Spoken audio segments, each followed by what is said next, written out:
iyang programang Simbahan Asin Komunidad. Father Francis po, nagbabalik makalipas sa sarong simana nin paghorop-horop asin pahingalo. Ngunyan mga katiwala, mag-iriman kita sa aldaw ni Lunes, petsa 9 kaining bulan nin Disyembre. Ka-fiestahan kan Immaculada Concepcion, mga katiwala. Ano? Nata ngayon naging 9. Ano po? Kasuhapon baga kota, mga katiwala. Ano po? Usually, as in, talagang petsa 8 ang ka-fiestahan kan Immaculada Concepcion.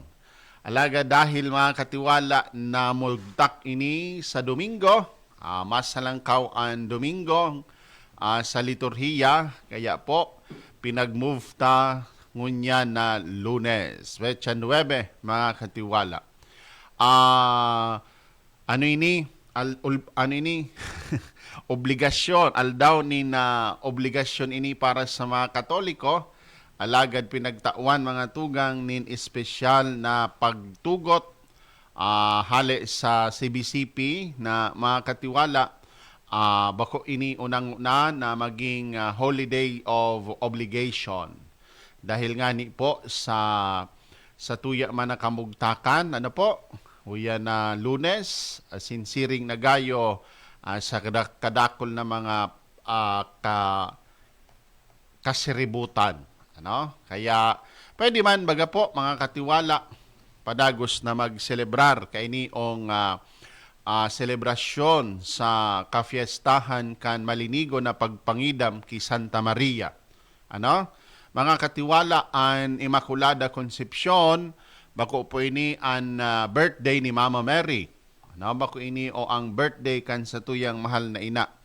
Iyo po ini mga tugang an pangidam ki Maria, ano? Akan sa iyang ina na si Elizabeth man sa kuya, na si Ana, ano?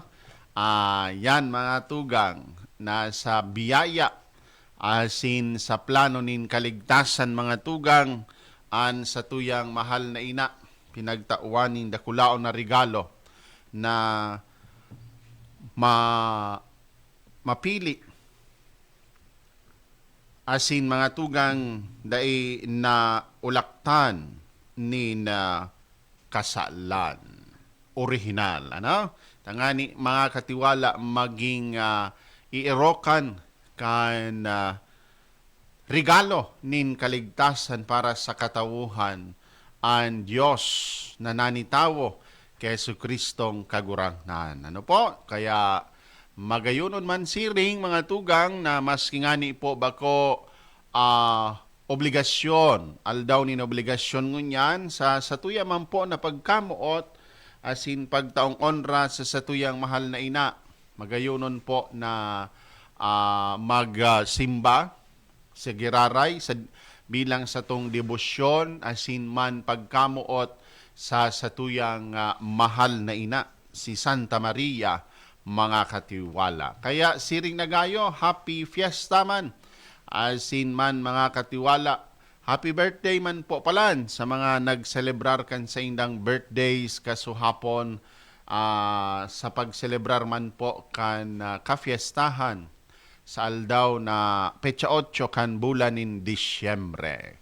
Happy birthday Kimenasyon, Concepcion, asin sa gabos na nagselebrar kan sa indang birthdays sa ka-fiestahan. Siring man po sa mga nagselebrar kan sa indang fiesta sa parokya, sa barangay man iyan o sa indang mga kapilya. Happy fiesta po sa indo gabos mga katiwala. Ano, nasa ikaduhang simana na po kita mga tugang kan panahon nin Adbyento. Padagos kita mga katiwala na naghahanda sa pagselebrar niya to mga tugang kan sa tuyang pagtubod mga katiwala na ang Diyos nanitawo sa paagi mga tugang kan plano nin kaligtasan nin sa tuyang kagurangnan. Ngunyan mga katiwala, Kuang tangunaan bareta sa luwas. Balik sigla, bigay saya activity 1. Ginibukan DSQS FO5. Katiwalang Rolly Serrano, ibareta mo. Yes, Marina, pagkagatabi, Father Francis, welcome back. Ali sa bakasyon. Nagpa-Singapore ka, Iyo po.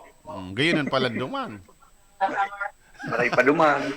Malipot-lipot. Yan. Kaya pala nung minuli ka na tumalipot pa duman. Ayo, de ko kinaya. Anyway, tabi, Father Francis, mga dugang pa niya itong informasyon isinagibo kang Department of Social Welfare and Development Field Office 5. Partikularmente sa kan opisina kan presidente sa pagkikipagtabangan sa nasabing ahensya. Partikular na ang 17 local government units ang nangenot sa isinagibong 2024 Balik Sigla Bigay Saya Celebration kan uminaging Disyembre 8, 2024.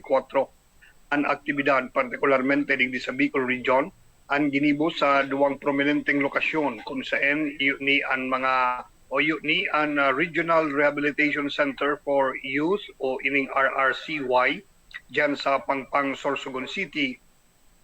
Asin ang salot digdi iyo ang Haven for Women and Girls o HFWG diyan sa Ligao City. Ang tema kan selebrasyon ngunyan na taon iyo ang Pasko ng Pag-aaruga, mainit na pagkalinga para sa bagong taong masigla. Sarong selebrasyon na nagtaong doon sa importansya kan pangataman asin mainit na kompasyon bilang sarong foundation sa sarong mapaglaom na bagong taon. Yan, Hopeful New Year. Ang aktibidad tinawan doon sa programa iyo ang sarong interactive segment sa kay Presidente Ferdinand Bongbong Marcos sa paagi nin 20 live stream satellite venues sa bilog na nasyon kung saan ininganing duwang lugar tadig sa Kabikolan ang nakapagpartisipan man kung saan ang mga aki on-site and virtually nagpartisipar sa roll call kan presidente.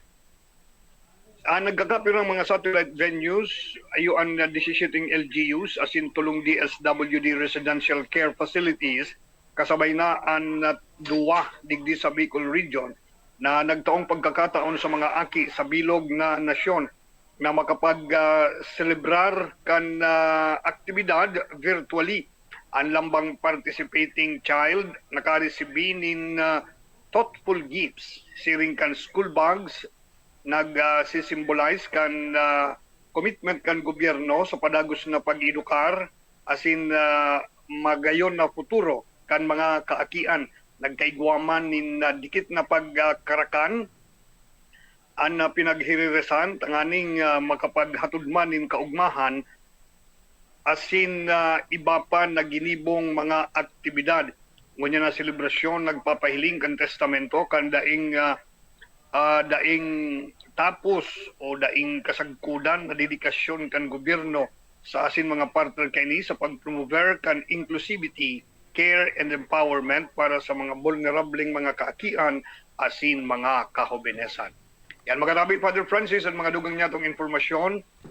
Rolly Serrano, Veritas Ligaspi Katiwala sa katotoo. Veritas Katiwala Patrol News Report. Yes, salamat tabi katiwalang Rolly Serrano. Hali dyan sa luwas.